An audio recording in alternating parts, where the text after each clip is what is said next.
Yo,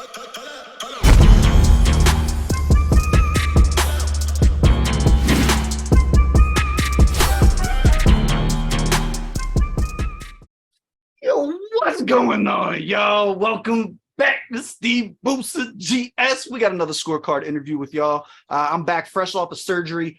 First time I get to talk and my mouth is healed. I figure what better way to come back than to talk some shit and give Damideasy a little bit of a hard time for some of the transitions that he's gone through in his battle rap career, as well as some of the shit that I'm really excited about that's coming up that I think is going to be not only exciting as a fan of battle rap in Nigeria, but I think is going to be a moment. I think it's going to be historic. I think it's going to have an impact that will matter in terms of rapper pay, battler pay, shit like that. Like I think there's a lot of things that could come from this that could be really good. So I'm excited to talk to him. I'm going to be a little bit mean today. So hope you guys are ready for that. This is going to be fun. My guy, introduce yourself a little bit. What do they need to know about you before I start picking this apart? Well, what up? It's your boy. So most of you know me as Damideasy, yeah, in real life, Damilola, but that's it. An aspect I don't like to touch. But in the battle rap world, yeah, Damideasy, I've been doing it for 10 years, I may say, professionally 5 years, but yeah, all the way back in school. So I'm not new to this, and everything you may have heard about me is obviously true. I won't deny anything. So whatever you make of it is so I believe everything in life is perspective. So it's how you see it and how you interpret whatever they say. But that's it. But today we'll be shedding light on a lot of things. I feel my fans deserve to know this. Absolutely. And I want to make a couple of things clear going into this. All right. Number one, for those who are listening, I am a fan of Dami. I want to make that very clear. I do plan on being a little harsh with him today, but I'm only like that because I care. It's as simple as that. If he was, let's put it this way, if you were trash, if you were somebody who was average, if you were somebody who I didn't think mattered, I wouldn't feel any type of way about anything that you do, right? Like how many rappers do weird shit that we don't ever talk about or care about or comes up in conversation, right? So I do think that I want to make that very clear that this is all coming from a place of a fan of his work, all right? The second thing is, this was kind of, some of these questions were prefaced a little bit. I watched your interview with the Genius. So if you guys didn't see his interview on the Genius's channel, I think that's going to be a source of a lot of really cool insight. If you guys are into the hip hop, Nigerian hip hop scene, definitely check that shit out. He's been doing a lot of work over there to help push the battle rap culture specifically. So definitely check that out if you need a little bit more insight in some of these questions. Huge shout out to Deji. Yeah, I think that I want to preface that before we get into it. You ready? Yeah, true. Totally. All right, so let's get the elephant in the room out of the way so we can enjoy this conversation. All right, I'm a fan of Word on the Streets, formerly known as Battle Rap Nigeria. I've come to love a lot, if not most, of the people who are in and associated with the league. I think that you guys they're incredibly talented. I think that the spirit and the energy is everything that I love about battle rap. Like really, with the exception of Kenny Will, I think that they have a lot of really nice futures ahead of them. I think that it's going to blow up and be fucking dope. So like, I feel like I got mad at you as a fan when the you know what you did Jung shit happened. And I've had a little bit of a chip on my shoulder ever since, because as what I'm doing on this side of the stream, by promoting these cats and, you know, checking out the battles and trying to get more eyes and trying, you know what I'm saying? Like giving my opinion, trying to get people who aren't necessarily hip to the fucking battle rap shit and educate them and shit like that. For me to be like somebody that I would promote, someone that I would be like, yo, Dami's one to watch. Yo, he's good for the culture. Keep an eye on him. I appreciate that. Personally hurt.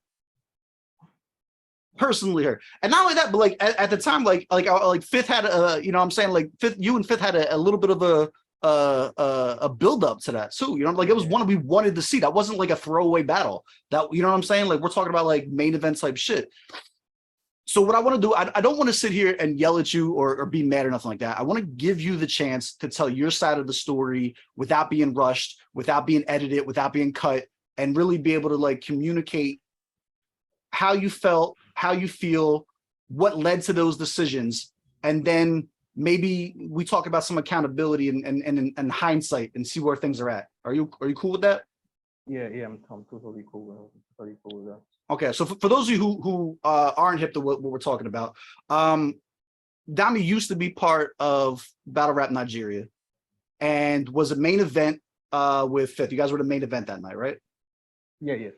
So main event with Fifth, and I don't even think you gave us one round. Did you give us a round? Yeah, I gave you a round. We got a round. We might have given us a round, but by the end of the round, at the end of the round, I should say, he turns around. He says, "Jung, who, if you guys don't know, Jung is the owner of Battle Rap Night, formerly Battle Rap Nigeria at the time of this event. Now word on the streets, and I think he's actually have that split with someone else now who I haven't had a chance to like sit down and chop with.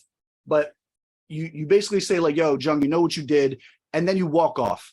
Right. And you could tell based on like Fifth's reaction that he had no idea, like it wasn't planned. This wasn't like something that everybody was in about. Everyone was kind of shocked about it. Walk us up to the situations leading to the event and what was going on in your head while it was happening. All right, we got the network situation under control. What happened was I asked Dami a question. He tried to run by messing up his network. But we got him back. I'm gonna give you a chance. So just to reiterate, I don't know how this is gonna look when it's all cut up. You walk out on the battle, you give us the Jung, you know what you did comment. Walk us through the situations that led to that point and what was going through your head, if you don't mind. Okay, yeah. So I've always felt that I was part of the people that helped start the group, even if I may have not been part of the owners per se. But I was the ones that gave them their first battles, gave them the clout they needed, the attention. Because outside of the group, I was also known by these guys. Like in them Holyfield, there was a time I was close with Holyfield, like I was close, we were like close guys.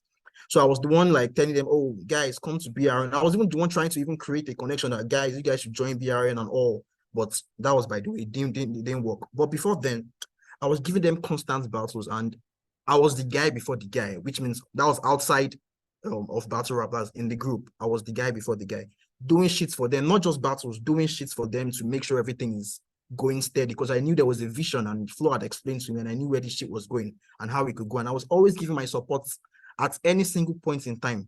But after a while, I realized when it was my turn to ask for something in return, they always try to play the fair card that everyone should be on the same level. And I'm like, and I'm always in my mind like, bro, we cannot all be on the same level because what we have given is not the same thing. The sacrifices we have made are not the same. I expect some preferential treatments, which is normal in any organization, any company, any group. Once someone has given more than usual, they should at least get some form of compensation in return. Like look at Mook and Smack now. Look at Mook and Smack now. Or Soft. Let me use Soft for example. They started way back. There are some certain demands a Mook can make that a JC cannot make. Why? Because there are things Mook has done for Smack in the past, and there are things Smack may have done for him too. But these are things that should not be official, but at least should be done unofficially. Now let me give you an example. After a few years of doing WhatsApp battle, a few months of doing WhatsApp battle, I told them, let's take this thing to live events. We can actually compete with these other guys. They were not really interested. They were like, nah, let's keep it here. Then I went out of my way. I called Spikey, called Fifth, first live events. I did that shit all by myself, organized it by myself. Then I went to meet these dudes like, yo, I've set up everything, support me some funds. I wasn't even asking for too, I can't really start mentioning the names. I wasn't asking for too much. These dudes didn't give me shit. And I don't know, like they felt I was trying to take their vision and do something else with it. But everything was under BRN. The only thing you could see on flyer was flyer designed by so and so. Everything else promoted by BRN, sponsored by. So they always thought I was always trying to do shit for myself, not knowing I was still trying to, at the end of the day, whatever I'm doing still puts the league out there, whether they like it or not. I want to ask, I ask one question. Yes, good. While we're doing this, would you like me to interject when I want you to elaborate on something? Totally, yes. So people don't get lost. Yeah, people don't get lost. I just wasn't sure if you wanted me to wait till you were done and then go back or just interrupt. Okay, cool. So let me ask you this. From my perspective, I know a lot of people don't know my background. You guys don't know what I really do in real life, and you never will. That's fine. Just know that a good portion of my life was spent in marketing. All right. So I literally traveled up and down the East Coast, and I would go into a company and I would basically gut the way that they ran it reorchestrate it, right? And then we would sell it for as an asset to a larger company, a larger sales company that did similar thing as a now established program. All right. So I have a history of running organizations. This is not coming from a place of ignorance, is the reason I'm telling you this. All right. It's a little, it's at best, it's bad business practice. And at worst, it's shady, right? To do something without the premise of being compensated for it. And then after you've done that thing, to then ask to be compensated.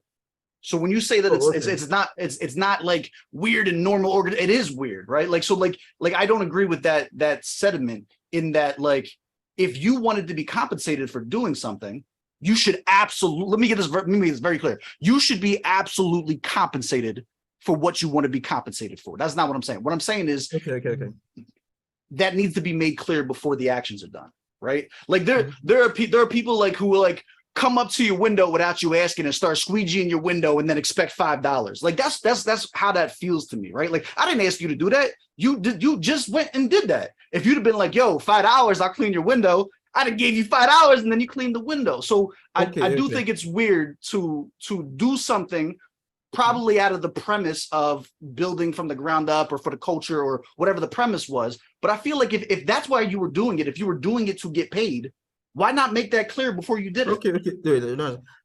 The events, I wasn't doing it to get paid. Obviously, you need funds to run events, right? You need funds to run events. I've done the whole groundwork, getting the venue, even getting funds from fellow battle rappers. I like to speak to a few people. I'm not sure they would like me to call their names. They have supported me, so I still need a certain money to complete it, not for myself, to make sure the events ran well enough, and to even make, because even the battle rappers, most of them were fine with not getting paid, but then you need to pay cameraman, you need to pay transport fare and all that. So I just needed a little support. I didn't need too much. 10K, 20K would have done, because I'd spent a lot trying to get everything around. And these dudes basically said no, they couldn't get. And I'm not the one to like pocket watching and all that, but I understood from that point in time that it wasn't about the money, it was just about they didn't want me to be the one to do it or something like that. And I understood that, okay, maybe fine, you guys weren't ready for this. Now, this wasn't an issue until like a year later, the Genius was having an event, and this dude sponsored this event. It wasn't even a battle race, it wasn't a BRN thing, it was an outside thing, and they sponsored it. And I was like, okay, so I did an event for you guys, you did not drop money for that. Someone else was doing an event, and you paid money for that. So these are things that, okay, have happened over time. I just left it out, let it go, it's gone. But when they keep reoccurring, I'm starting to think that, okay, is it that these dudes think I'm against them, or they think I'm going too fast for the league? They are trying to draw me back, or so it's starting to go cycle in my head. And every time there's always an issue, they are quick to kick me out of the group. And I'm like, this does not make sense. There's some certain respect we should accord each other. I got kicked out too, don't worry. There's some certain respect we should accord each other. Like outside the group, like we talk, like forget battle rap. Me and Flo were cool outside the group. So I don't understand why they'll be making some certain and there's a certain type of respect other battle rappers have for me, and I should say should have for me. And I'll keep using American battle rappers as example. Mother Mook and probably JC, you cannot treat them the same way. And there are obviously justified reasons for this. Whether it's longevity, impact, what they've done, or who they are, you cannot treat them the same way. And this is not something about bias. It's just a thing. It's just a thing. You cannot treat me the same way you treat an Ibrahim. No offense to him. I'm just using an example. Like considering what I've done for the league, how big my name is. So I don't expect when I demand for something. And even sometimes when you demand for something, it's not even about how you are rejected. It's not about the reason you're rejected, it's how you're rejected. I cannot ask you for this and you are telling me, nah, you can't get it, just focus on the battle, let the admins handle it. And I'm like, no, G. Now, let them just jump to the fifth scenario. You weren't paying me for this battle. 3 fucking rounds. You were not paying me for this battle. 3 fucking rounds, a grudge match. I was fine with that. The money was never an issue for me. The money has never been an issue for me. But if I'm giving you this service for free to build your channel and to also build my name, if I make some certain demands, it should be at least first understood and okay, this is what this guy wants. If I'm not paying him, at least let me reach middle ground with him. Let's see where we can, not just, I'm not going to listen to that. Focus on your battle and let the admins handle that. Are you comfortable disclosing what those certain demands were? Okay. So I'm jumping a lot of timelines right now, but okay, let me just go back to the exact moment that led to the 5th battle. So when Pen Priest and Slimbok were battling, that was the first time ever they would say they don't want to stream the battle. And me always being the one that is always standing up for everyone, I was like, okay, are you guys making a preferential treatment here? I understand they are big battle rappers here, they are top tiers, and there's a reason you are doing this. But are you saying we can also make that same demand when it's our turn? Or is it based on preferential treatment? And he said in his words, when it's your turn, you can make the same demand. Then my turn came and I said, bruh, I do not want my battle to be streamed because you denied us that privilege of watching Slimbok versus Pen. And it was like, I cannot make such demands. And I went back to that same message where you said so that I can make the demand when the time is come. And he just threw it off like he doesn't care. I told him, bro, if you try to stream my battle after we've come into this agreement, I'm going to walk off stage. And he said, go ahead and do that. At that point, I felt like, oh, Who is this? Who is this you were talking to? I'm talking about this is John. Yeah, okay. Yes. He said, go ahead and do that.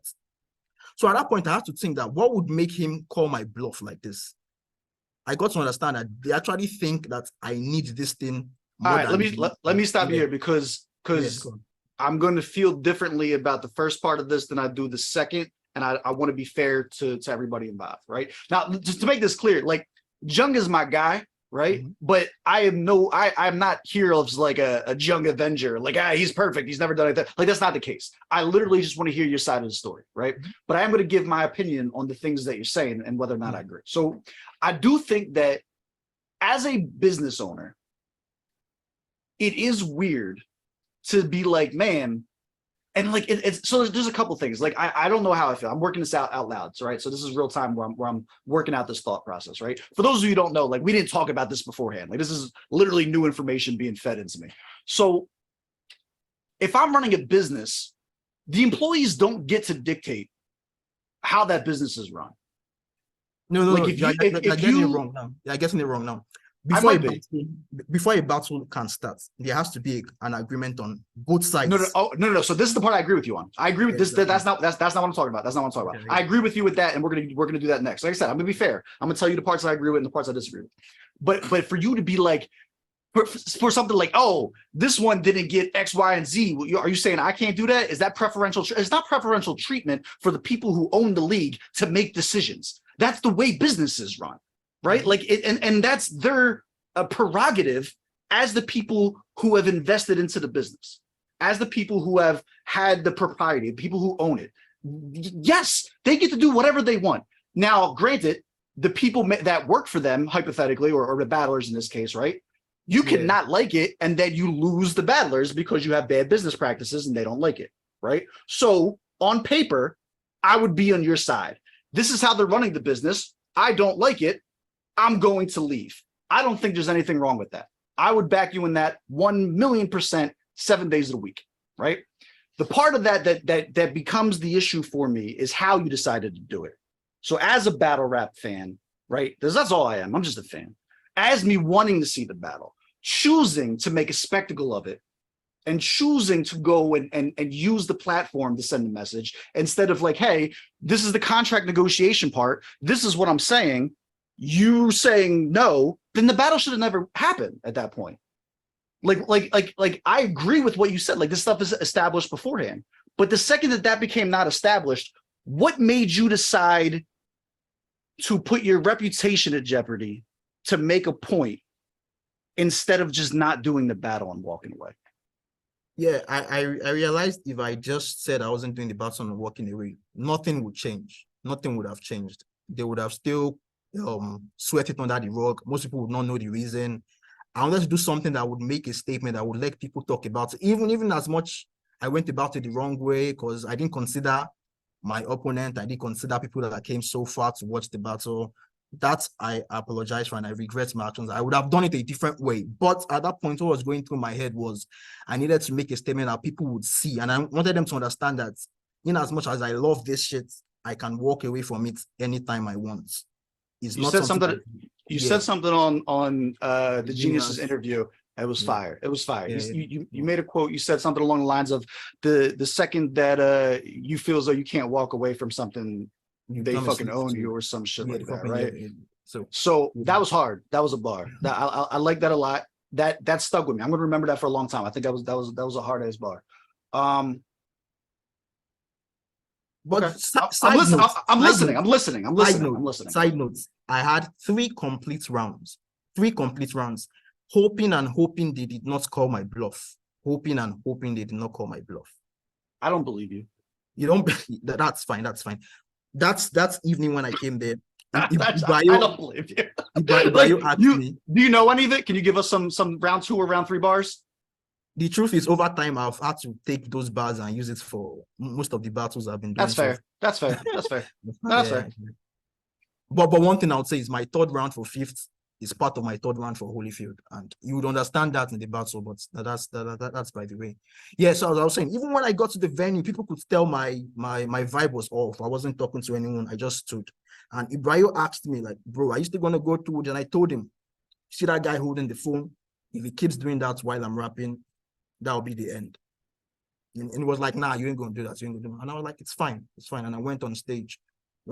I should have done it, as people said, I shouldn't have rapped a round 1 or all, but I just felt, let me just give it a try. And I wanted it to be on camera, like what I was going to do to be on camera. I didn't want it to be when I walk on stage and cut and move that past. No, I wanted the round 1 to go, the round 2 to go. Then while I'm about to, I wanted that to be on camera. So yeah, that's why I did that. I wanted people to see that in as much as I love this shit, any battle, and I also wanted to make a statement to these guys that once you don't make a battle rapper happy, your events can be fucked up.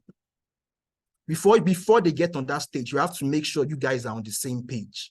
That's another statement I wanted to make. If you just feel like since I've paid them, they'll get on there and do what they have to do. No. Before they get on stage, you have to make sure you and the battle rapper are on the same page. We were not on the same page. Before that battle, me and John were not talking for 2 weeks. Our last statement was, focus on your battle and let the admin do what they have to do. And I did not respond to that message. And I told him, I'm going to do what I have to do if you guys call my bluff. And that was the last message. But for him to still think I was still going to come to that event, climb on stage and rap 3 rounds after I'd told. And funny enough, I said this thing in the group. Everyone was there. I said, if my battle is streamed, I would walk away. The message had like a lot of quotes and replies. People thought I was bluffing. And that was my last statement before I left the group. I said that and I left the group. So no one can tell me they were not expecting me to do it, but they can't tell me they were not expecting it to happen because I had told everyone. That does make me feel a little differently about it. Like that's see, this is why I like doing these interviews, because that's information that the public didn't have, right? The fact that it was stated, if you do X, I will do Z. Yeah, and that they still tried to pull your card on it. That makes me look at it in a little bit of a different view. I'm not gonna lie. So this is. Let me ask you this. I want to ask you just straight up, right? No persona, nothing like that. Just man to man. In hindsight is 2020. Yeah. In hindsight, do you regret it? That's a very, very dicey question, because the butterfly effect of what I did is why I'm battling Holyfield now. So you see, life is very, very dicey. But but let's just say all this didn't happen. In hindsight, I wouldn't have done it because it affected my friends, not just me. It affected my guys, and if it was just me, it would have been fine. I had people that came all the way outside Lagos to watch that battle, and they had to DM me and tell me how I felt really bad about that. And obviously it wasn't easy getting back from that, like making the fans fuck with you. Like tonight, I still have a bunch of haters just because of that, and not because they hate, but just because of my guts and So I think I would have done it a bit different, a bit different. I respect you for saying that. And as a fan, I appreciate you saying that, because I know that's not something easy to talk about. And I wasn't really sure, how you felt. But I do think you make a really good point. Like, when you do something, like, you potentially affected a league of your peers to attempt to spite one person. Like, that's kind of as a culture that talks a lot about the culture. That was I viewed that as a very selfish, short-sighted slight to everybody around you. And again, I cared about that and it moved me to anger because you are that good. Like when you see somebody that you want to succeed, and trust me, there's nobody that wants y'all to succeed more than I do. I'm the biggest fan any of y'all got. I know, I man. be, I know, man. I know, man. bro. Like I be told, I wear the flag over here. All right, I be like, nah, y'all gotta tap into this shit. This shit's fire, right? Like it hurt, bro. Like it hurt to see someone that I think that I would have been able to depend on like that put their personal grievances ahead of the culture. Like in that moment, you put a vendetta in front of everything that we stand for. Like when Lux dropped the number and said that he got 40 grand USD for a battle, everything changed. There's nothing that needs to stop Word on the Streets or any other league from getting to that point. And that's what we want to see, man. I want to see people's lives change. I want to see somebody be able to feed their family off this shit and not have to write rounds while they're on lunch at work. Not have to practice in the break room. Like, this is real shit, though. You know that this is real. I know, right? I know, fam. I know, fam. Every incident like this, every instance like the 5th instance, does so much damage to that dream. And none of your grievances, none of this shit is more important than being part of creating a culture that's going to allow kids to get off the street. There's somebody that's a fan right now that's not old enough to drive, that watches y'all shit, that never talked to y'all, that just sees the YouTube clips, that is inspired by y'all. And like anything that potentially like deviates from that. Your video is glitching. Can't really hear you. All right, give it a second. Okay, You see me? yeah, I can see you. All right. Yes, all I'm saying is like every time that these incidences occur, the damage that it does is Jung the one that got super hurt by that? Or do all the battlers that you're elbow to elbow with who are going to be the ones to benefit off the sponsorships, are they going to be like, you know, like think about it, you don't know who's watching, dog. You never know who's watching. You never know when there's a brand ambassador who was watching, who was like, we could do this. Do I really want to put my brand on something where the main event could just be like they put people who are so unprofessional into the main event. Now, again, I'm not saying like that Jung is completely innocent in this at all. I'm not here to judge at all. I'm just here to state like my view as a spectator, and that's it. You feel me? But like that's why it hurt, because of all that shit. You know what I'm saying? Yeah. I totally understand, and yeah, I felt really bad. Well, in my own situation, it wasn't as bad as this 5th one, because at least before my own battle, like 4 battles had happened, so I didn't really fuck up the whole event. Maybe I fucked up my own battle that should have gone big and all, but yeah, I shouldn't have done that. I should have thought of a different way to have make that statement, but I guess that's that. But going forward, I would not want anyone to repeat such actions. Let me give you I'll give you a perfect example since you brought that up. First of all, no, I'm not saying what you did is as bad as what 5th did. That's not what I'm trying to say at all. Right? Obviously, assault is assault. Like there's nothing that's you know what I'm saying. Like you making a poor decision is not the same thing as a crime. Like, you know what I'm saying? Like that's different. But I'll use that as an example, and I'll tell you. So like, no one really knows this, but like when it happened, I publicly tweeted that I was disappointed, and I didn't really. I obviously have spoken in interviews and stuff like that, discouraging the behavior and putting it down. What people don't know is as that happened, I also messaged 5th directly and checked on him to make sure he was okay, because I know what it's like when the world turns against you and tries to demonize you off of one mistake. And I care about y'all. So I wanted to make sure that while the world is burning around them, I'm like, yo, you fucked up, but don't let this be the thing that, you know what I'm saying, like gets to you like that. You feel me? And I feel the same way, like, I mean, every time I see one of these things, because like, man, it's about the vision is so much bigger, dog. It affects so many more people than anything that you might be feeling in the moment.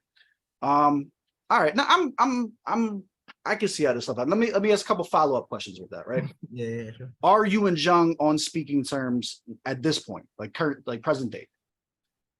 The thing is, we've never been close. I know I've been closer to Flo. So if we're even going to talk in the DM, it's usually because of business. And when I say business, probably battle coming up or there's an idea we want to run by, or there's one thing we need to design. So it has never been a friendship type, or it has just been a BRN relationship, no love lost kind of thing. And I think that's what we have now. So if there's anything we need to discuss about concerning Battle Rap, fine. Why? Like we still spoke like I think 2 weeks ago concerning I shouldn't disclose that yet, but it was concerning something supposed to come up in the next few months. But yeah. So we don't hate each other, but we're cool. That's what I'll just say. We're cool. No love lost. Have you ever apologized to him for what you did? My brother, and that's I really hate saying this. That's part of why I walked off stage, because every time this issue happens, whether I'm right or wrong, I'm always the one coming back to try to make peace. And at that moment, I was like, "Fuck it, this is the last time. If whatever happens, happens." Yeah.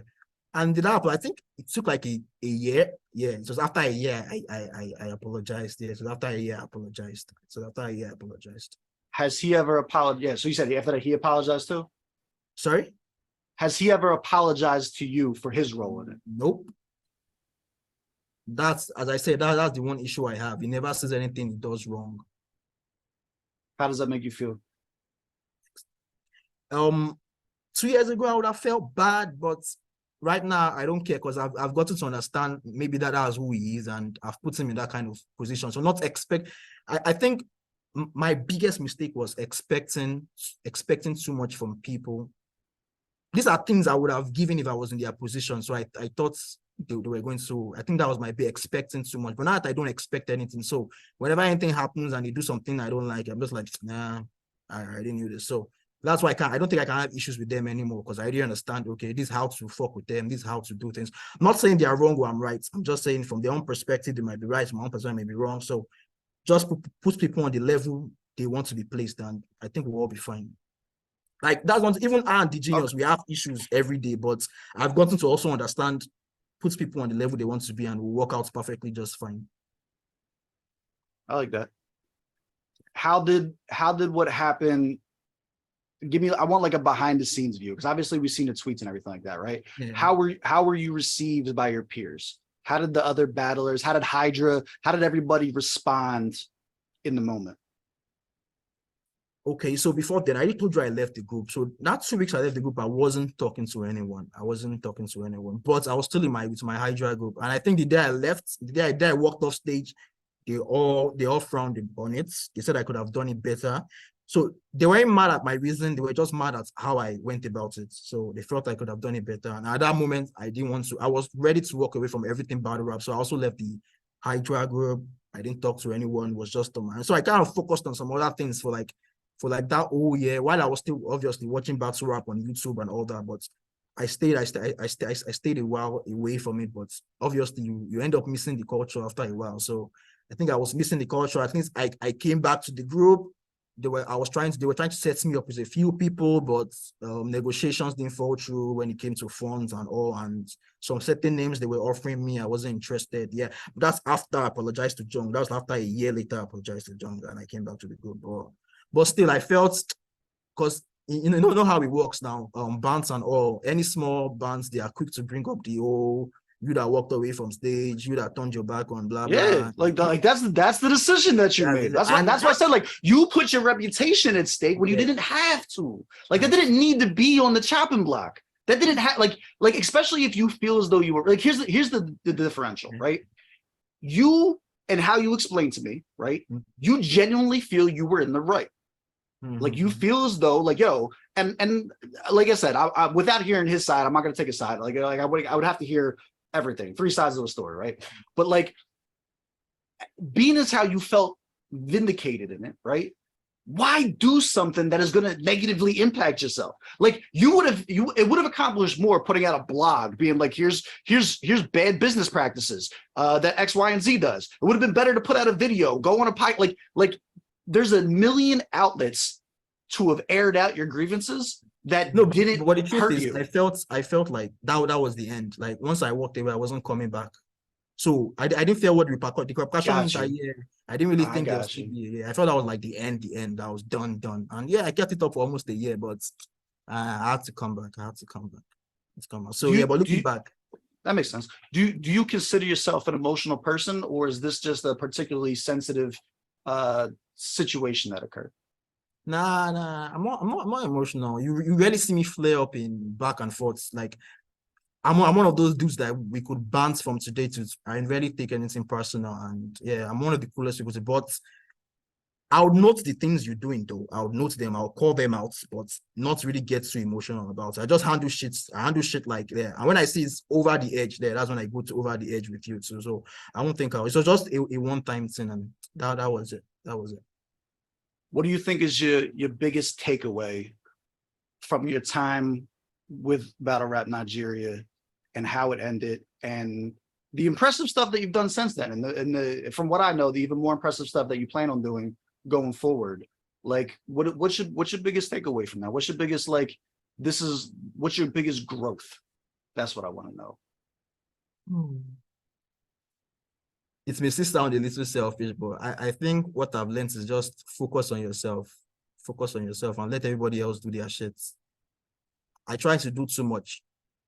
That's what happened in BR. And I always try to whenever they're organizing, I always try to put an idea, I always try to say, this is not going right. This is how you should do it. You shouldn't do this. You shouldn't do that. You shouldn't. But I just learned what you should do right now is promote yourself. Promote yourself. Let the organizers do whatever they want to do. Put yourself first. Anything you're doing, let it be for yourself. With that, you won't have issues with anybody. Right now, I don't know how the genius is going about handling the event, whatever he's doing, not my business. As long as I'm going to get on that stage, rap my fucking 3 rounds, and everything goes according to my plan of how I want myself to look like on cam, I'm good. This is very, very relationship adjacent. This is like the lesson that you learned from your ex, and now you treat your new girl better, but you could have just treated your ex that way and been cool to begin with. You dickhead. Like that's what this sounds like. Like, you know what? Maybe I shouldn't have been trying to do all that extra blah blah blah. I just did this, and we would still be cool right now. I want to. Is there any chance of reconciliation? No, I don't think so. I don't think so, because we are 2 different people. Unless we want to lie to ourselves. Unless we want to lie to ourselves. Well, no, take the personal junk situation out, because like not everybody has to be friends. Not every 2 people in the world are meant to like each other. So that's not exactly. Yeah. Is there any? Do you see any reconciliation with what is now word on the streets? Do you see you ever going back to the league? The thing is, I don't want to be a what's on the street rapper or a CCA. I also want to be a Damideasy. You can call me to rap on your event, I would come. So I don't have to be affiliated. So yeah, I don't want to wear that tag anymore. That's no. I just want to be myself. As I said, focus on myself. Let Damideasy be a separate brand on his own. Don't attach me to anybody. Yeah. So even if I battle 3 times here, I don't want to be this guy. If I battle 3 times, just call me Damideasy. Just call me Damideasy. I don't want such. I'm cool with every single fucking battle rap. I'm cool with everyone. We chat every now and then, but nah, don't tag me what's guy. No. Because I feel it comes with a how would I say, with a responsibility of loyalty. And when you start giving loyalty to someone, obviously, you'd also expect that form of loyalty in return. And once their loyalty doesn't match what you're giving, friction starts to happen. And I don't want that. I don't want to have to feel you owe me anything. I don't want to have to feel I owe you anything. So let's just keep it on a business level. You want me to battle? Send the contract. It's fine with me. I'm gonna be on the stage. Cool. When the genius asked you about this, you told him that the only issue that was quoted, and you kind of fucked up my whole flow because I had this whole analogy that I was going to hit you with and shit like that. But you told him on the interview with him that it was because you never felt like you were being pushed, like you never got. That was another aspect I did not touch on, and I was building on it. See, as I was saying, while I was giving them their battles and all this, I was this guy in the group. I was technically unbeaten. No one was beating me. And aside that, I was bringing in dudes. I brought Pen Priest. I brought Icon Bags. There are Fifth. I brought them to. There are people I introduced to BRN. Like I brought them, and I felt like, okay, I've been the one winning battles and all. Why are you guys not trying to make me look like every league has the person they focus on at a particular time? This is battle rap. It's a business. It's entertainment. You know how I'm bringing clout to your league. Try to give me that extra push. I can't be doing all this shit myself. There are some things you should, but I wasn't getting all that. At every point I was popping, there was always someone else they were trying to push aside me. And I was always wondering, like, why are you guys forcing this shit? And after a while, I was like, okay, it seems like they don't want me to be this guy. Let me just be this guy by myself. And I always kept getting that energy from Junk. There's another issue about this. when the story is long, do you know Mingla? Do you know Mingla? Oh god, okay. She owns another battle rap league. There was a time- So I was in the group chat when Yeah. this story was recapped. So I know what you're about to say. I'm familiar with what happened and how terrible that all went. Exactly. Yeah. I don't know. I didn't know her by name, but I know the story that you're about to get into. But there's also something else from that story. Because okay, go ahead. I went to that league. I basically beat everyone on that league. So there was someone they were ghostwriting for, a little kid like that. They were ghostwriting for, and all of them conspired to make me lose. And I don't know why I keep getting that kind of hate everywhere. So even there, they tried to make me lose because I was beating everyone. And I didn't know that they found out it was like a fake account. Now, John went to bring that same fake account guy to BRN to like come and watch, like, this is the dude that they said beats Damideasy. And I was like, bro, but you know, they said this guy was ghostwritten for. Why did you bring him to the group? And you're trying. And John started trying to push this guy as the next face of. It started to seem like what it's like an agenda or a conspiracy, because I don't fucking understand. Then after a while, you also found out the guy was a ghost, like a catfish and all, so they kicked him out of the group. So all these things, if they keep happening to you consecutively, you start to think that, okay, are these people against me, or what exactly is the issue? Is it because I always challenge everything? Like, once I see something is not supposed to be done, I'm going to be like, yo, you shouldn't have 7 people on the card. You shouldn't do this. You shouldn't use this league. Like, I'm one of those guys that always speak up no matter what. And I think it has its perks and it also has its disadvantages. So I think they kind of felt that kind of allies. They felt kind of, I was trying to come against the league at every point. But at the end of the day, they needed to understand that I'm someone that understands the marketing and clout aspect of battle rap. There are some things I do that you just think that, that guy writing it. No, I'm doing this for a certain purpose. I'm doing this. So I'm sure they did not understand that. So I think that's why we had all our issue. But as I said, it's all in the past. It's all in the past. And I'm glad we could all move on for that. But yeah, what was the question you asked that made me answer? I'm struggling to remember. No, you're good. Okay, I have a difficult follow-up to that. Yeah, okay.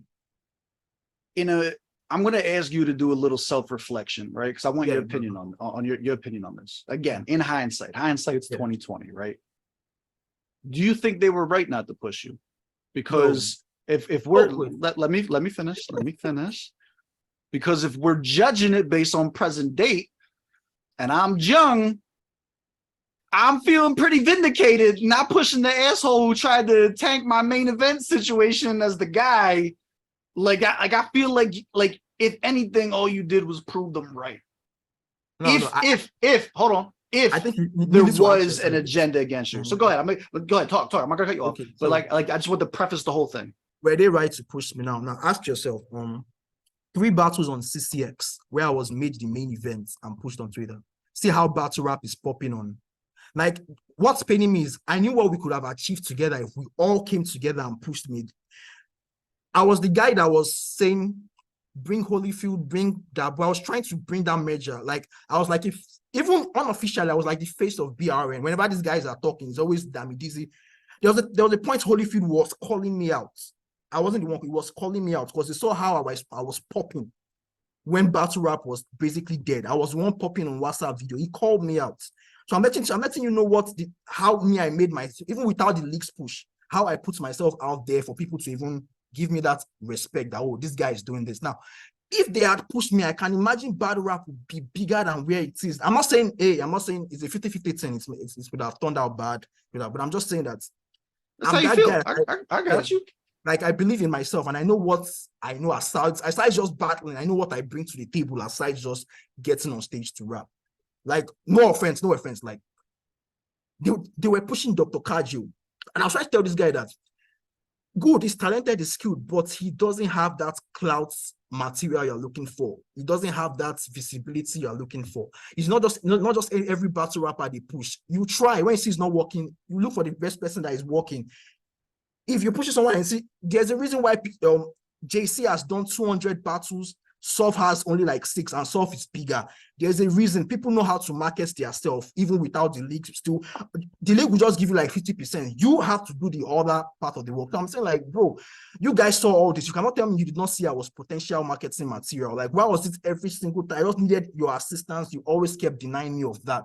There was even a time I was supposed to win champion of the year. They found a way to rig it for me not to win. And I was like, So all these things used to like, bro, what the fuck is happening? So over time, so as you said, it's like when you are dating that ex and she keeps doing something consecutively, and after a while you put it all together, like, I don't think this relationship is working. Let me just walk away from it.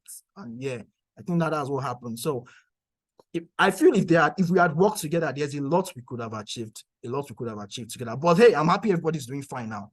I'm doing fine where I am. That's true. And like I said, you got impressive shit that's happening. You got more impressive shit to come. We'll get into that. So here's my question, because you said something, and I did kind of give him a heads up that I was going to blindside him with a few of these.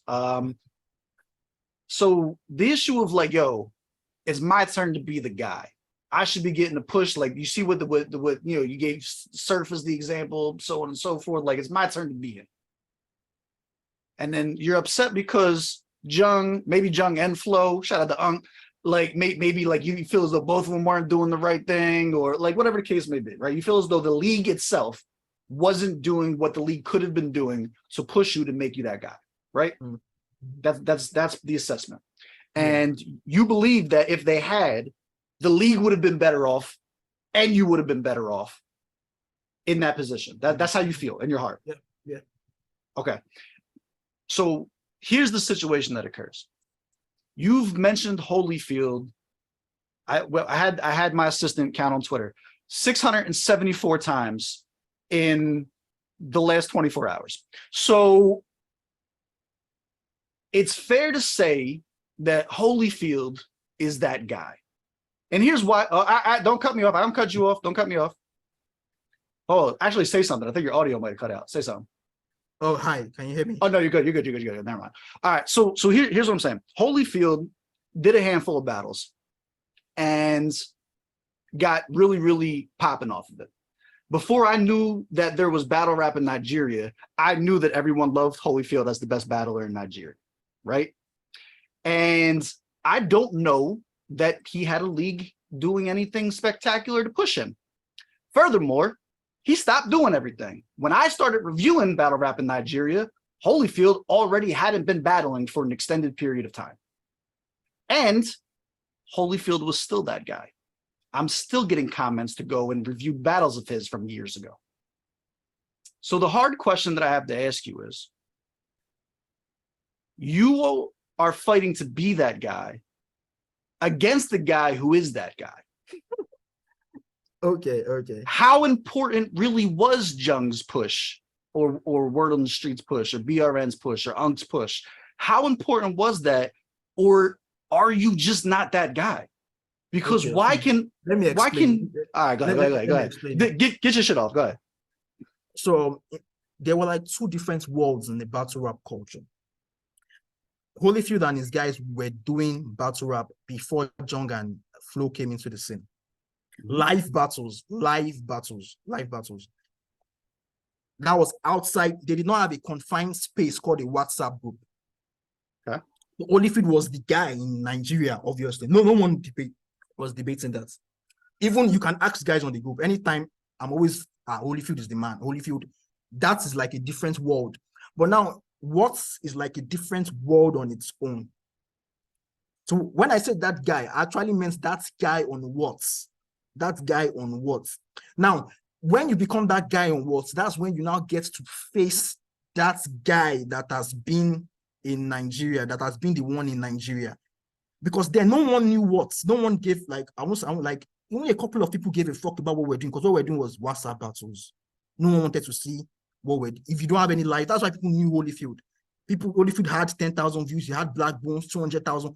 What we're doing was WhatsApp battles, 100 views, 500 views.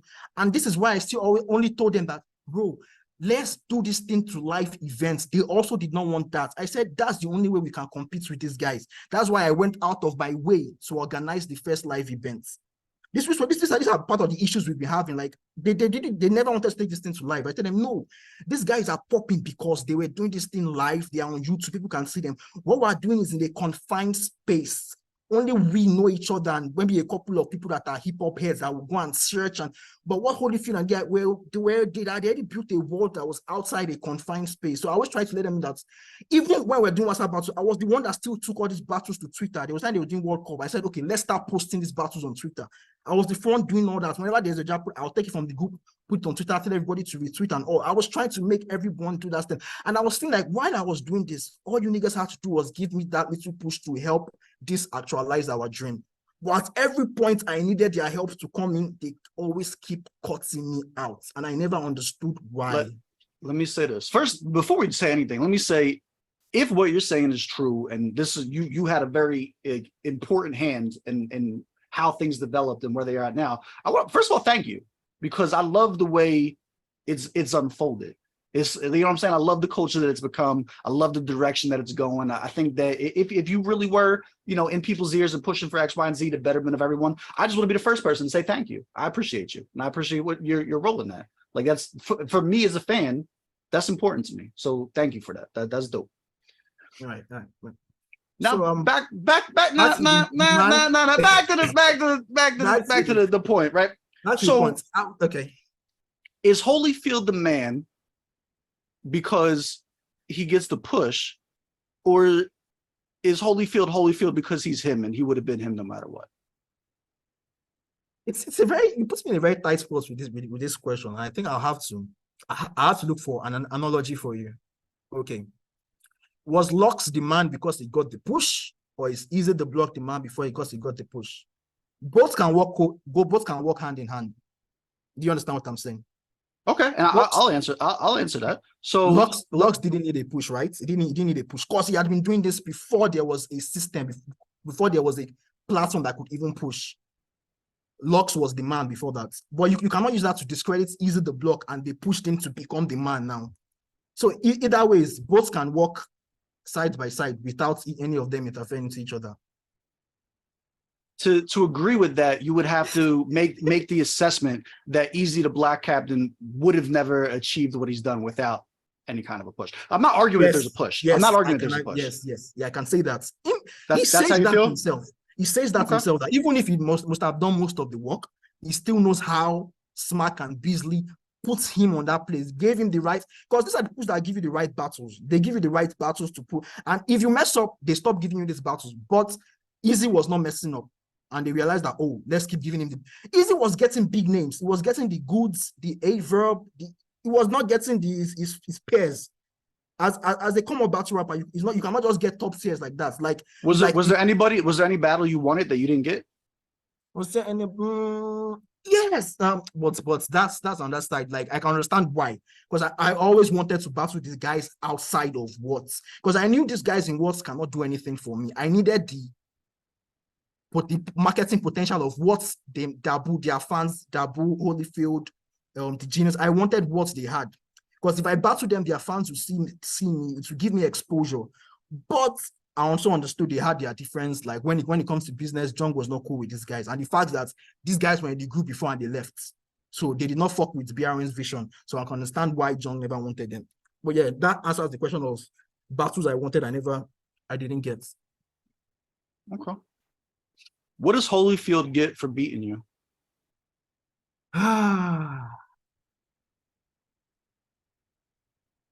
There's a lot of doubts around if Holyfield can still hang. His last battle wasn't that great. Fifth literally beat himself. So there's a lot of, can he still hang in this present day?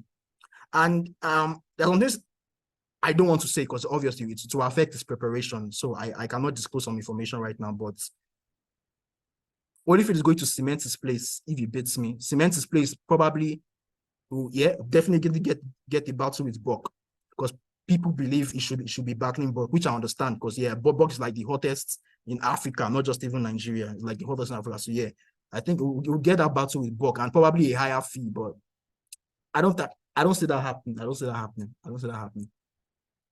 The question should be, what do I get for beating Holyfield? So do you think? All right, so let me ask you. Now we know what you get for being we know what that's what I'm saying. Like, he's still that has to eat you inside. Like, he's still the guy.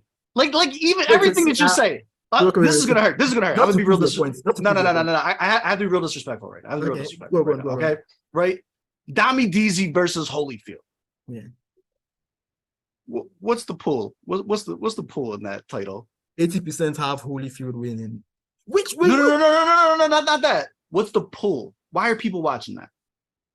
Oh, because I feel I've been able to put myself out there enough. Put myself out there enough to get a Holyfield. And people know what I can do. People know what I can do. Dami, I am Yeah. your biggest fan on this Yeah. side of the planet. You understand that? Yeah. I'm Yeah. not doubting you, Yeah. right? Right?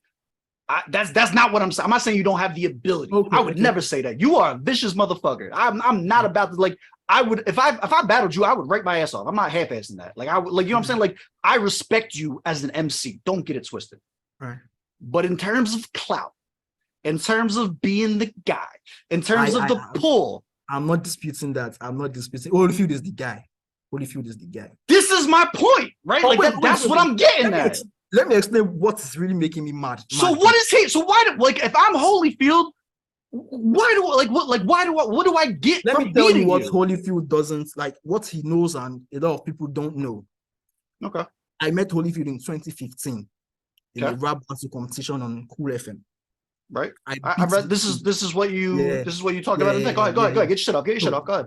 I beat this dude, but it wasn't even an easy battle. We battled like for 2 weeks. It was that close. Holyfield was that good. We actually beat this dude. And back then I was still in school. I was like 300 level. So I just did that for like because I needed the money. I just did that for like a one-time thing. Then I went back to school and I came out of school and I started watching YouTube. I saw who is this Holyfield everybody keeps. It's not the same guy I beat 2 years ago, and it's now the guy that everybody's like, has this guy forgotten what I did to him? And is one of the major reasons I came back to battle. I said, I need to show these guys that this is someone I've beaten before and I can still do it again. So over All the you're years, doing is telling me more and more about what it I means agree. to you. I agree. This is what it I means agree. to you. I agree. Why does I he give a fuck about this? Who are you? because if he should lose this battle, he knows what is in. He can't afford to take a loss to me. I agree. Now, You see, can't afford to take a loss to hold me. on, because now you're getting to the crux of my point. Holyfield stands to gain little to nothing from beating you, in my opinion. In my opinion, It's a high risk, low reward. Yeah, high risk, low reward. yes, the risk. If let's say he gets body, let's say you 30 him. I'll That's play the devil's end. advocate. That's the Let's end. the downside to that becomes, you know what I'm saying? Like, I'm not saying career ending or nothing like that, but that's a hurt piece. You're gonna feel that. It's my You know what I'm saying? Like that's a hurt piece, right? So like, where's the benefits to that? Like why do you think like what like in your brain when it's turning? What do you think is the reason? Like, why does he give a fuck about this battle? So the truth is, I think you should ask him why he called me out 2 years ago. I think He's you not. ask him- I can like I talked to Holy you should he's that ask him dude. question. Okay. You should I want ask to talk. him. I want to talk to Dami for a second. All right. All right, go. Let's go. No Damideasy with me. I want to talk to Dami. I think it's a beautiful thing that Holyfield, the backgrounds. So for the, I hate talking about this type of shit, but let's get into it, right? So like, the reason that the Holyfield battle wasn't happening and wasn't going to happen for so long comes down to financials, and the reason Yes. that the battle is happening is because those financials were met. Right. How does it feel to be a part of the battle that is getting a Nigerian battle rap icon paid the way that we wish everybody was getting paid the entire time? Like, that's big, dog. First of all, I like to thank God. I like to like speaking like say on a serious note, like in as much as I can say, I did like I had a plan, set up a lot of things. Most of the things I said in my battle were conscious. If you check my last battle, before the battle was set, I called out Holyfield. I had because here's a side note. Two weeks before my battle with Nonic, and I was set up with Maximum. I went into Holyfield's DM and I told him, like, bro, I have the perfect plan for a battle with us to happen. I'm going to do so well in my third round. I'll call you out while Emma is on stage and he's going to like what I'll say. And I'm sure the next time we have our back and forth on Twitter is going to drop the money for this battle. He just laughed and said, nah, whatever I do is fine with it. And exactly how I said it is exactly how it happened. I sent that screenshots to Hydra. I can't expose our DM, but yeah. So I can say it's a lot of pieces I've put in place that has come to where it is now. There are a lot of conscious clout and marketing I've done. People just see me take all these random battles. They don't know I had, like, there was a reason I was doing all these things. And it kind of hurts me because I didn't understand why battle rappers did not see the opportunity we had. The opportunity we had to finally get what we've been wanting. I understand that there might have been some partnership and it's frustrating, right? When like they just can't see, like, because of certain individual personal references, they do stuff to hurt the whole culture, right? Like, it sucks when you see somebody that, like, they just don't get it. They just, right? Like, it's frustrating. It makes you upset. Go ahead. I don't know where I was going with that. Go ahead. I'm sorry. Yeah, as I was trying to say, like, I try to explain to people that we finally have the avenue to get that thing we want if we can all just find the common ground to meet up. No one was listening, and I was like, fine, I'll just do it myself. And here we are. Got the battle. I actually think I want to take this moment to give a shout out to the genius on that note. Yeah, because I had a conversation with Emma. Me and Emma were kicking it in New York, and the conversation of my opinion of the genius came up, and like my opinion on the hip hop event and the battles and things like that. And I there's a certain resiliency that the genius has, right? He does not have the best reputation. He rubs people the wrong way. He's been alleged, I don't know if any of it's true, but he's been alleged to have done a bunch of fucked up shit to a bunch of people. And he's not like, he's not pop star number one in most people's eyes. Despite that, he's never stopped pushing the culture. He's never stopped. Like, that's dope. I don't know him as a person. I don't know his character. I don't know, like, I can't talk about none of that. But I do know hip hop, and I do know how brutal it can be when people are against you. And I do think that there's a certain amount of what's happening right now with the hip hop event, with these opportunities for cats, with people getting paid, that either doesn't happen or doesn't happen as quickly without the resiliency that he's shown in the space. So you shout out to him, but I feel like he knows. Like, did you know I fuck with, like, aside this, like, we don't like each other, like battle rapper, we don't like each other. But I understand that when it comes to achieving your goal, I knew what the genius brings to the table. That's why when he reached out to me, I was like, I'm with you 100%. Like, we don't talk personal, but when it comes to, that's one thing I understood about him. He understands what the culture needs. He may not be the best of person, his personality is fucked up, messed up, but when it comes to pushing the culture, I remember I was talking to Holyfield about this, actually, right? And he's like, without, obviously I don't disclose shit, but he's like some people did X, Y, and Z, fuck Deji, blah, blah, blah, blah. And it's like, I don't know anything. I don't know these cats from a can of paint, right? Like, I see what y'all see on the screen. I can't judge someone's cat. I don't know these fucking people. I don't know anything, right? I see what gets tweeted, and I like shit that supports hip hop, and I fucking block people that don't. Like that. Like, it's a really simple formula, right? But like, there's something to be said about that, man. Like, to be able to take punch after punch and hate after hate, and just be like, guess what's happening next week, guys? We got something else. That's like, I'm trying to do something like this. That's dope. Like that. Love or hate somebody, you know what I'm saying? Based on your interactions with them, absolutely. But you can't then, like cool shit is cool shit. You know what I mean? Like, so, like, that's dope. Before I forget, while we're giving shout out, I think it's only fair, because I've been talking about the bad side. Let me just the good side about Jung and Flow. While we're giving shout out, these guys have tried. Pumping money into a culture that is not giving you anything back consecutively for years is not. I would have advised my uncle to quit. If it was my family, I would have told him quit school. But they keep doing this. Like, I commend them for that. Like, that's one of the reasons why I can always go back to apologize, because I understand what it means to put your money in something and you're not getting the returns. People are fucking you up left and right, and you're still doing like I respect that. So shout out to Jung. Wherever Flo is right now, shout out to him. We miss you. We'll come back to the I miss Unk so much. Flo, I love you, my guy.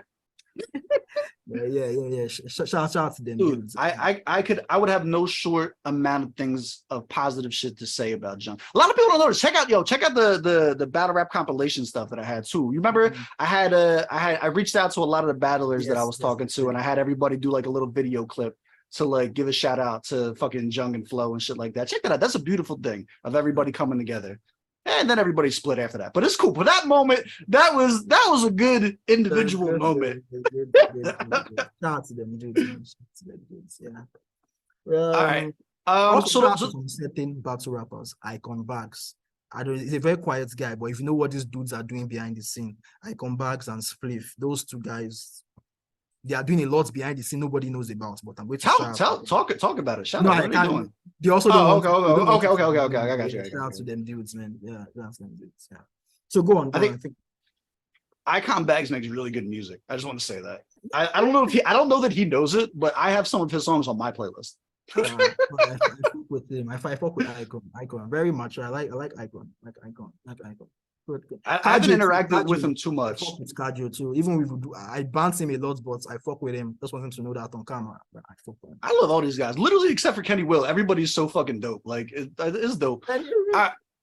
With the battle, right? Do you want to talk about the Holyfield battle itself and and some of the questions we have about it, or is that like just tune into the VOD to see it?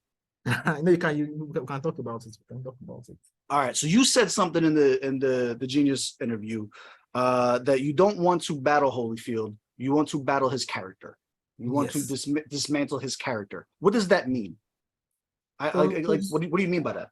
Because outside battle rap, I used to be a friend to this dude. I used to be someone that used to like, you can't talk shit about Holyfield when I'm there. Because I know he's my guy. Like, even when we battled the last time, even if we lost or not, we're still fucking cool. And we used to ride with each other. I've given him plates, like I've sent him leaks. Like someone wanted to organize a battle, say call Holyfield, give him the honor. Like he has also set me up. He put me on Coronation. He's probably going to say this in his round. Yeah, he put me on Coronation. He put me on DDTM. I've done the same for him. So we're like cool dudes. But over the years, he started behaving some funny way, moving some funny shit. And there's some things I don't want to say because they're part of my round. So I'll just say that he has done some fucked up shit that needs to be addressed, and no one should be moving that way anymore. Like how is that different? How is that different than every personal angle that everyone else has ever done against anyone? Like you said, I want to be different. I want to attack his cat. Like how is that different than that? Like that's what I want to understand. It's different because this is more personal, and there's a lot of truth to everything I'm going to say. And it's not even about, I'm not just breaking him down. I'm like teaching the next upcoming battle. It's like going to be a lesson. So guys, this is how you should move. This is how your career should develop. This is not how, like, something like, it's more like, don't worry, I can't, what I'm going to say it's a movie. It's a movie. It's going to be a movie. I can assure you. As long as it comes correct. Don't say anything that's going to ruin it. Like, I'm excited for the event. So don't like give away too much. But like, there's something that someone said, you can't rebut out the truth. So, yeah, that's just good. It's going to be fun, though. I'm not done writing, though, but yeah, I feel that. Are you worried about that? It's less than a month now, right? Or maybe exactly a month. I don't know what date it is. No, I'm not worried about that. I'm not worried about that. And but I will pull through. I will pull through. I have the own concept of what I want to do, but everything will fall in place. I can assure you that.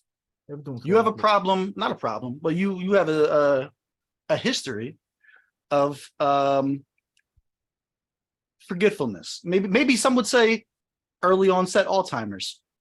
You're not worried at all about forgetting your third. You're not worried at all about choking. You're not worried at all about any of this. Let's get on straight. I've never forgotten my rounds.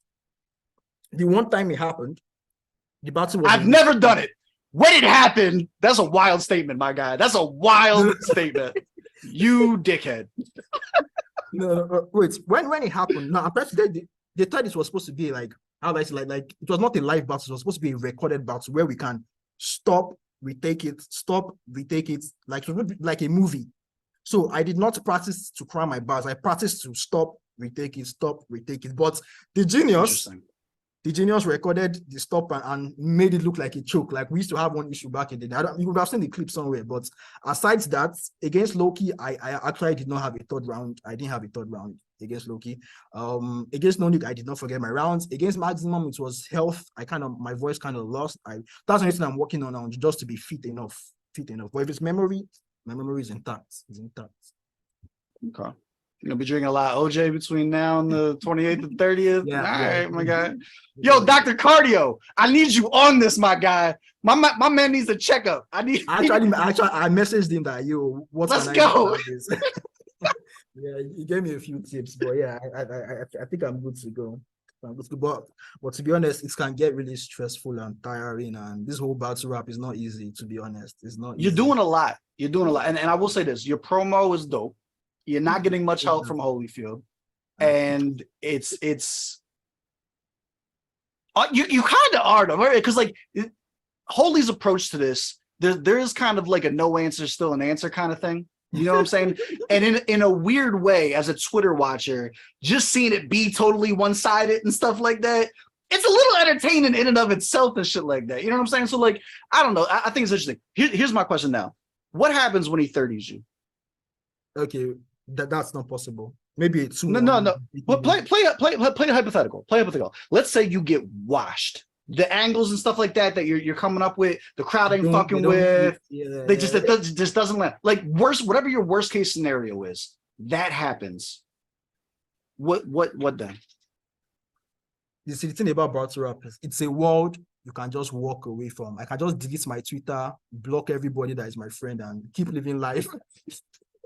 but hopefully that doesn't happen. The truth is there are like a bunch of people waiting to throw me if I lose that battle. I know that, but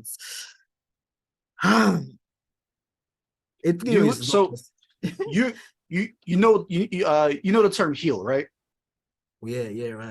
Right. So you essentially are playing the role of the heel, and Holyfield is definitely the face, is definitely the protagonist from a casual watcher's perspective, right? Yes. I want to ask you a personal question. Okay. I know based on our conversations and your answers to these questions that there's a good part of you that would love to trade places. Like I believe inside you don't want to be the heel. You don't want to be the guy that everybody hates. Like I feel like you want to be the Superman. You know what I'm saying? Like you want to be the guy, right? That everybody's like cheering and shit like that. And you should. Like, why? Who doesn't want that, right? Like who wouldn't want that? You'd be weird not to want that, right? I'm not trying to clown you for that. Like I applaud that. You should have ambition. Like that's good. That's a good thing to have. So when it comes to this whole situation, man, walking away from everything might be 10 times worse, right? Do you not think that like you have no chance to redeem yourself? There's no comeback arc. Here's what I'm saying. Like, let's say you get washed. You have a really good comeback story to start building up, right? Nah. Nothing like that's happening. None of that's happening. It's hard to go from here. Like I've recently gotten here to meet the like when you play the final boss in the game, like, and you have to start from level 1 again. It's crazy. Like when you get to the final stage and you die, now have to start from level 1 again. Do you know how mentally draining that's? Nah. I don't think. As I'm saying, You're right. It's weird. Is it weird? Is it weird that I think it's the best thing that could happen to you? Let me explain why. If you win this battle, definitively or by choice, split decision, whatever. If you win, you're stuck being the heel. Nothing like you are the bad guy who won. Then you are the one that you broke everybody's heart. You stopped the Holyfield comeback. Like you are the bad guy if you win this. Yeah, the truth is, I've come to accept the fact that I may not be the guy everybody loves, but I'll be the guy that gets the job done. So that's hard. So as soon as I'm done with Holyfield, I already have a matchup coming up with someone else I think you should know. After that, I'm out. I was supposed to be out after Holyfield, but I think after after U3, I should be out. Because I don't intend to battle Slimbuck or Pen Priest anytime soon. Why? What would cause you to retire? Like, what's the thought process? Because yes, actually, I have another life outside battle rap, and that life is starting to become very demanding. A corporate life, so I'm moving to a higher that will require 100% focus, and I won't be able to toggle both at the same time. So it's either I give up one for one, and I think I already made my decision. So I'll just be supporting from behind the scenes, and obviously, nobody ever really retires from battle rap. Someone will come out from nowhere. You got 10 million on the battle, I'll probably dust my shoes and come back, but actively I'll be done after U3. Actively I'll be done. Or I may be done even if U3 owes me, then and the U3 battle is outside the window. All right. This is a weird situation, weird question. And I Yeah. want to play I'm gonna play devil's advocate a little bit to this, right? Yeah. What if you beating Holyfield is terrible for the culture?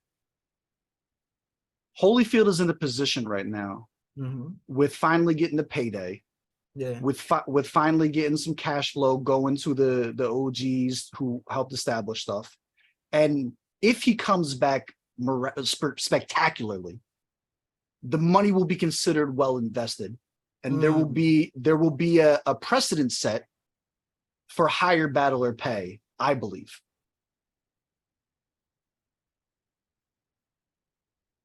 If you win, there's the potential that that doesn't happen again because the investment became not worth it, and the people who are investing aren't fully connected with the world to understand how these things work. How does that make you feel? So I think you kind of have it mixed up right now. Maybe I do. I've- Talk to oh, me. yeah, Talk to yeah, me. Talk to me. okay, Talk to me. Talk let to me me. explain. What I've done lately with all my battles in CCX is I've exposed battle rap to a larger audience than just the Facts. actual hip hop fans. And that is why MI was pushed to actually let me even see if I can bring Holyfield back to come and take advantage of what this guy is doing right now. So if I win, it's not going to be a loss for the culture. It's going to be a win-win for the culture. Now, Holyfield fans are coming back. My fans and the random fans are now together. A win only makes it better for the next opponent. No matter, as long as Holyfield doesn't do bad. I think the question I should ask is if Holyfield does terrible, like if it's a one-sided battle. But if it's a battle that is a back and forth and eventually someone has to win and yeah, I'm declared the winner, I don't think it's bad for the culture. Holyfield will get a bigger name. No. A war wins no matter what. If it's debatable, then it's a win for everybody. Yeah. For So everybody. I don't expect Absolutely. Holyfield to come that bad. He can't come that bad. He's too experienced for something, and he has too much fans to fuck up that. It to be a good battle and a good one for the culture. And I understand that there was supposed to be a timeline of, how do I say, like, there was a script which I fucked up. When I say fucked up, which means the script was supposed to be Slimbock, Holyfield as the final, but I think I fucked up that whole. So now it's giving a lot of room to a lot of different timelines. Because Slimbock battled U3 and we're expecting a whitewash. I have him winning, but U3 did not do bad. He did really good.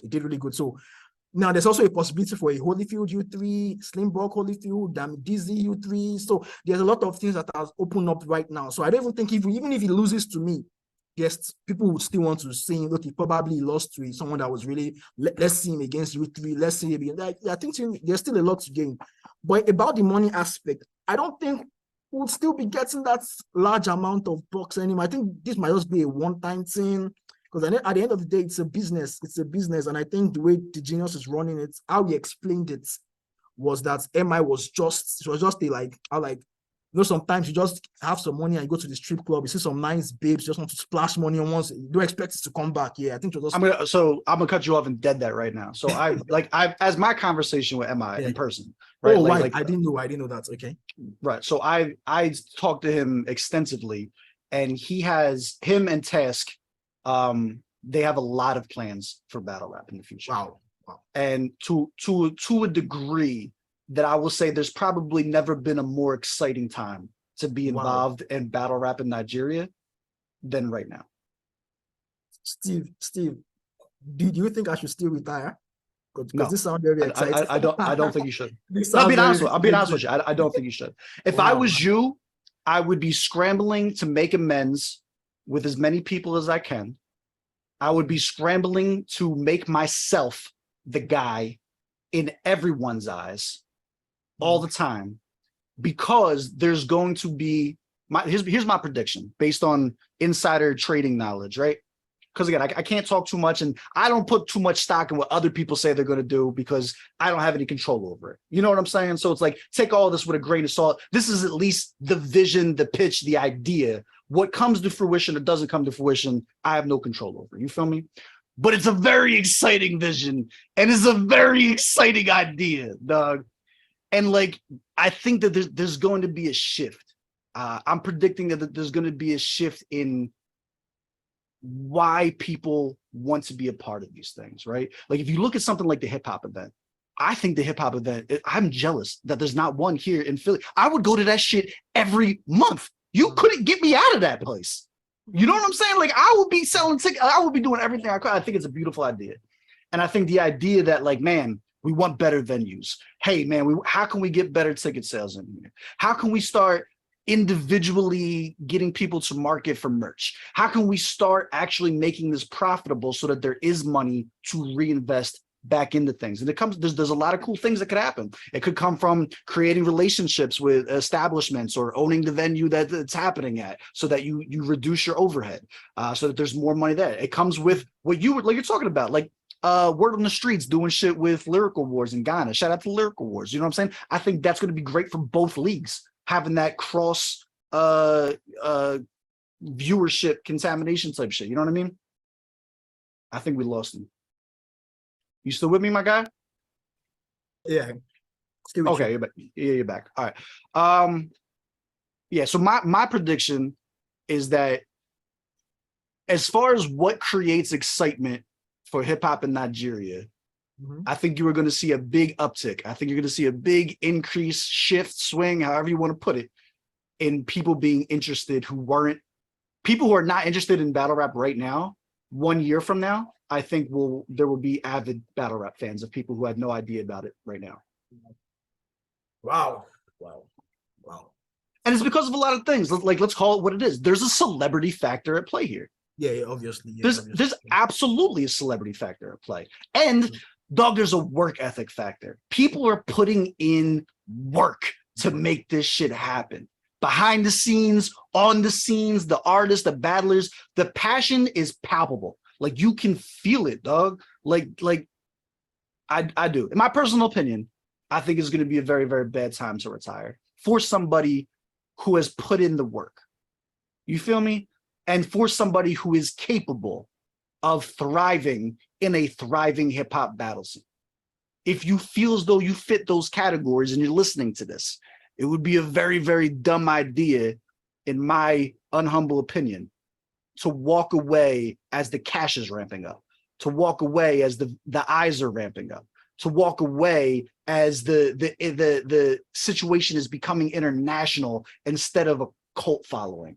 Like this is there's the potential for this to be a boom, and you see it by them having performances by established artists at the events, shit like that. You know what I mean? Like that, like you see it by like having the idea to come up, like the fact that there's a conversation. MI has no reason to talk to me.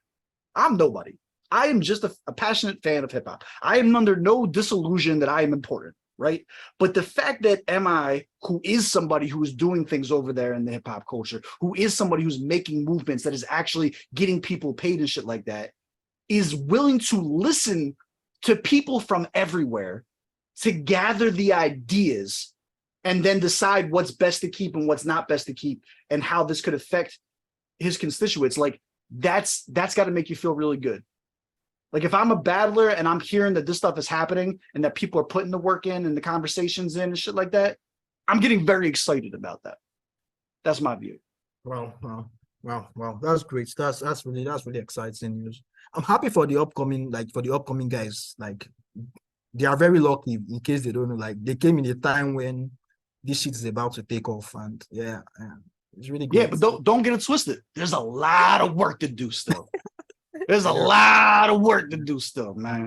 That 40K a battle is a long way away still, but it can ramp up fast, man. That's dope. Oh my, I really like this, man. Well, I'll reconsider my.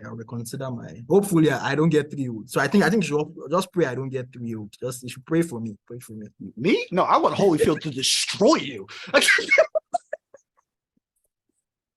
Wow. What are you talking about? Let's go, Holy. Like it's so bad. Like before this battle, I thought I was loved, but bruh. I don't know where Holyfield fans came out of. Like maybe they've been hiding for years. Bro, people I've never seen on Twitter, just from nowhere. Holyfield is going to beat your ass. You're going to lose. Like what the? Where did this guy? This guy hasn't battled in 3 years. Where are you guys coming out of? Like why don't? It's crazy. Like this guy has even my guys, people in Hydra, like they might not say it out loud, but lucky they are fans of Holyfield. So and they don't actually want him to lose. Even if they want me to win, they don't want him to lose. Like it's crazy. It's literally I'm literally going against the world. It's not you though, but it's not you. There's a cultural aspect at play. It's not. I wouldn't take it personal. I think everybody kind of knows that if Holyfield bombs, it's not good for anyone. Nobody benefits from Holyfield not coming in top shape. Nobody does. You know what I mean? I think it has to do with that. I don't think it has to do with fuck Damideasy, at least from the guys. You know what I mean? For the people who are in touch with the culture, not the people who haven't watched shit for the last 3 years. That's not what I'm talking about. I'm talking about when there's that kind of uneasy, like, I hope you win, but not by too much type shit. Like, I don't think it has to do with like you. It's just that like this could be a piece of the puzzle that's important that could go one way or the other. I would work on being less emotional about it. I think I seen the Vegas odds are like it's like 50 over under something like that you walk off after the first round. That's never happening. That's never happening. And the truth is, in light of all this, in light of everything you've said, it's still like I don't have to say it's still part of my strategy for the battle. In light of everything you've said, I've put all these things into consideration. How I'm writing, don't worry. After the battle, I explain everything to you, and it will make a whole lot more sense. Cool.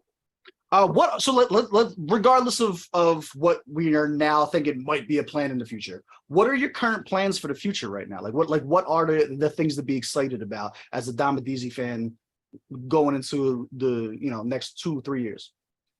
Well, truthfully, I want to like work from behind the scene, build a lot of people up, like get a lot of people have hit me up that they're interested in battling, but they don't really have that shit yet. So I want to like coach a lot of people, be like their mentor and all. So start a league. Now, this is not a battle rap thing, but just start a league where you can come and learn the basics of battling, the basic of marketing, the basic of branding yourself as a battle rapper. So I always be like more like a brand manager. So more like I get these guys from scratch, build them to where they are professional enough to main event battles, and that's it for me. So because it really sucks when I see battle rappers making some weird moves. Rookie mistakes.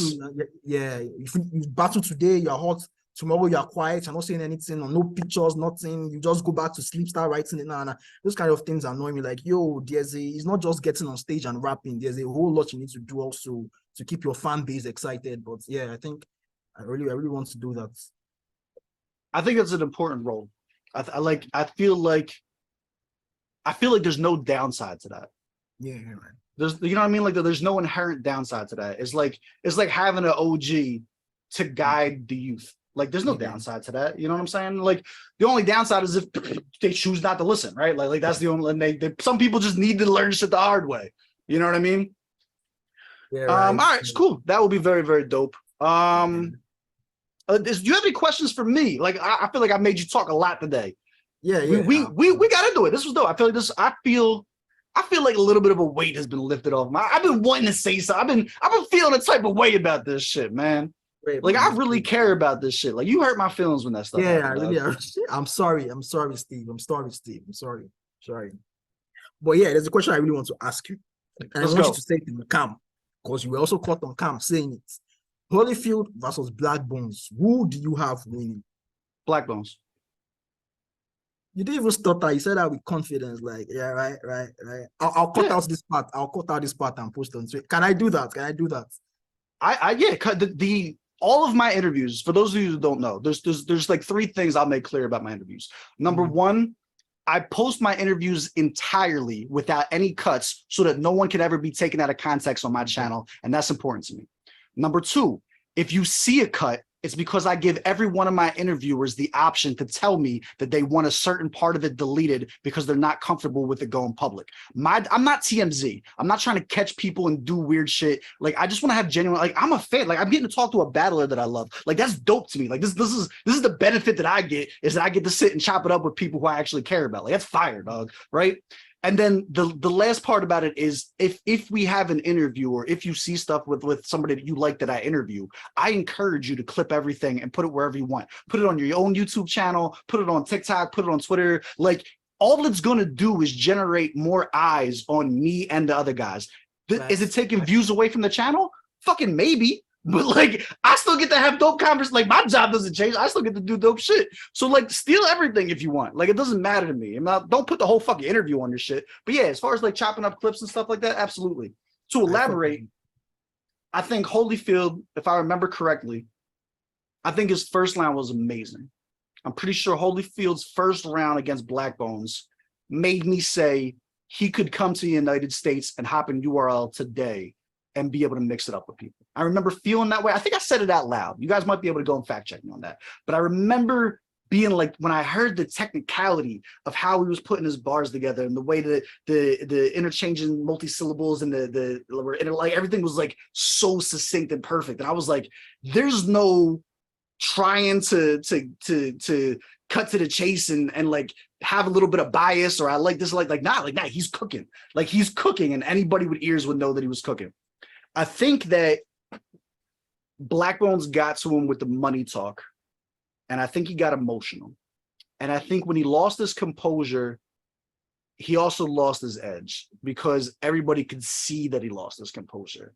And it made you feel differently when Black Bones is not being affected by all these dope multi-syllables that you're stringing together and punches, and this guy is like not unaffected by it.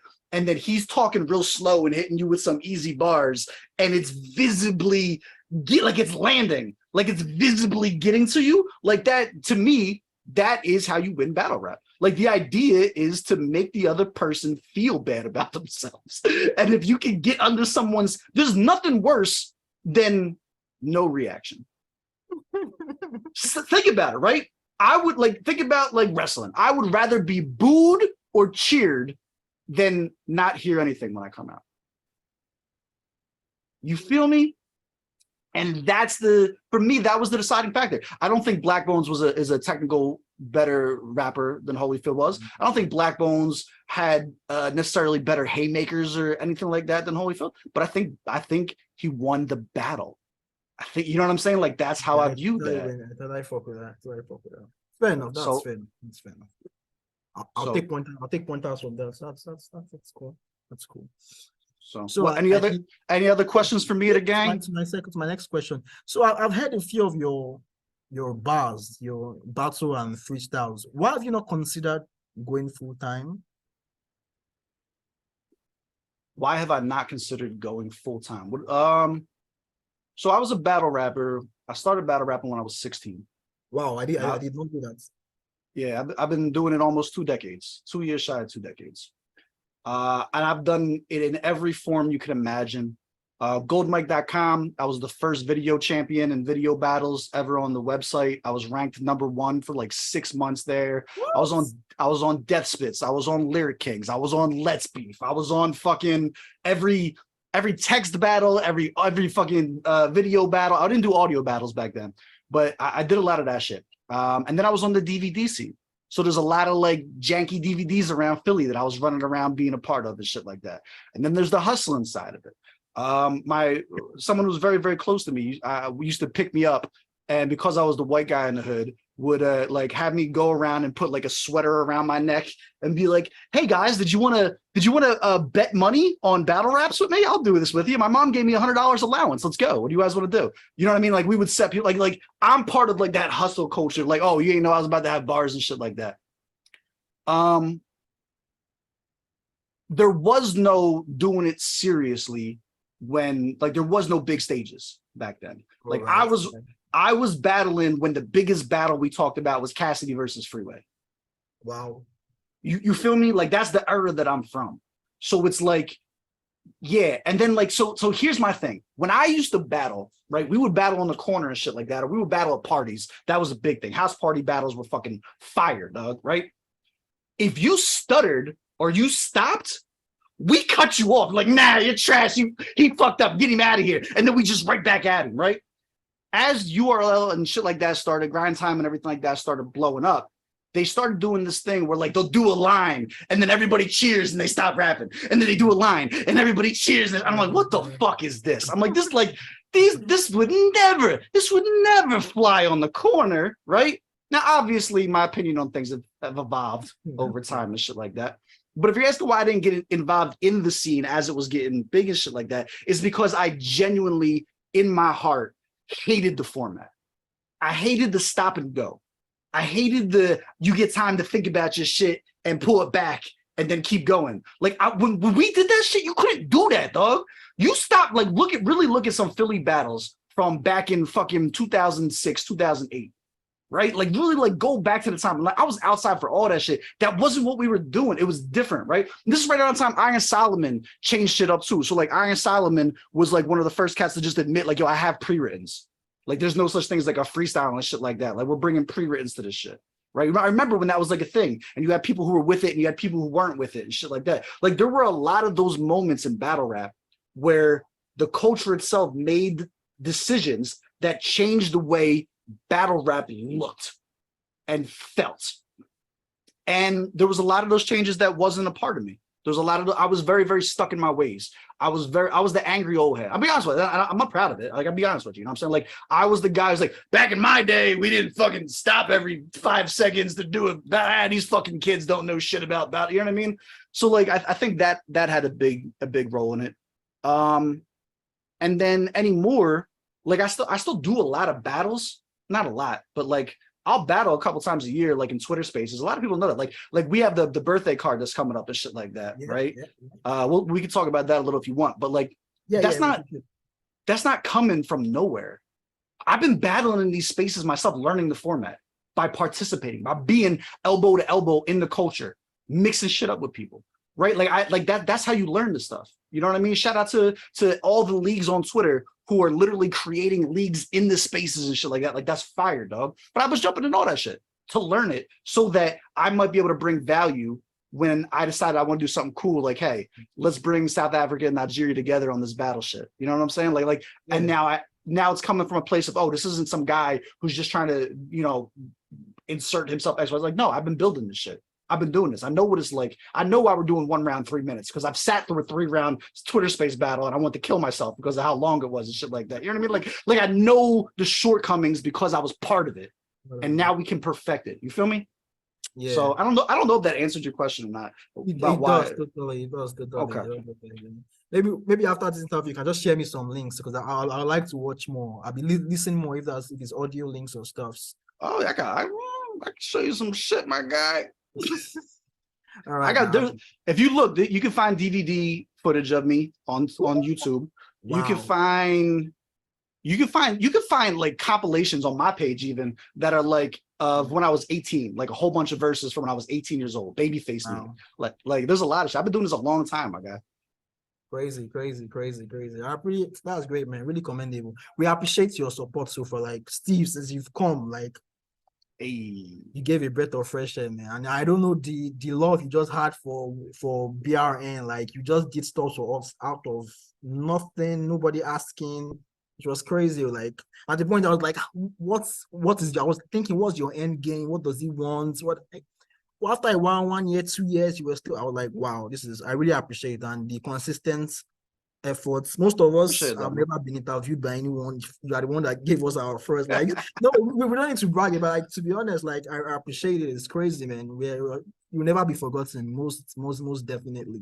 That means a lot, man. I appreciate that, bro. That's heavy. You can come to Nigeria one of these days. I don't think I can talk about it yet. There may or may not be something in the works for that. I don't know. I don't know what I'm at liberty to discuss. Next question. Next question. All right.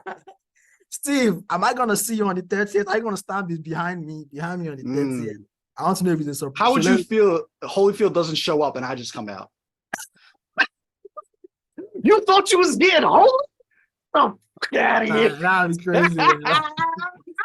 That'd be crazy. But nice one. So I think that's all for me. That's all for me. Cool. All right, man. I hope you enjoyed it. I think this was a little bit different of a tone of the interview. I think it was a little bit more personal, a little bit more taking moments to air stuff out and like really check how we feel about things. I appreciate you opening up and discussing this all with me. Like this was really, really dope, man. It's fine. I appreciate it. I appreciate the platform. This was super dope, man. All right. As always, guys, I hope you guys enjoyed that. Leave down in the comments who you think is going to win between Damideasy versus Holyfield. What do you think the score is going to be? All that good stuff. We are going to continue to help promo with everything when this comes out. So the last time I talked to Holy about face-offs or about the idea of coming up and talking beforehand was when there was still back-end issues before those have been resolved. So I don't know that he might still feel the same way. But in the event that he no longer feels that he doesn't, he will absolutely be given the same opportunity to come up here and talk his shit and get asked the same questions, stuff like that. So shout out to Holy, shout out to Dami. I think that you guys are going to put on a hell of a spectacle for us. Yeah, that's it, man. Let's go. I'm excited to get this one out. It's fucking, let me tell you about this. Hold on, let me talk some shit. It's 6:28 in the morning right now. Wow. This motherfucker was supposed to show up at 2 a.m. to do this interview. All right. He didn't show up until 4:15 after me fucking hound like, yo, where the fuck is you at, my guy? Like, what is going on? Right. I haven't slept in fucking 36. I don't know how long it's been. Right. So I hope y'all better like this one. And I came with the energy and I just had surgery on my mouth and I'm still giving y'all like 100%. Let's go, baby. I love y'all, man. Look, as always, I love y'all. I appreciate y'all. I will catch y'all on the next one, man. That was fire. Woo.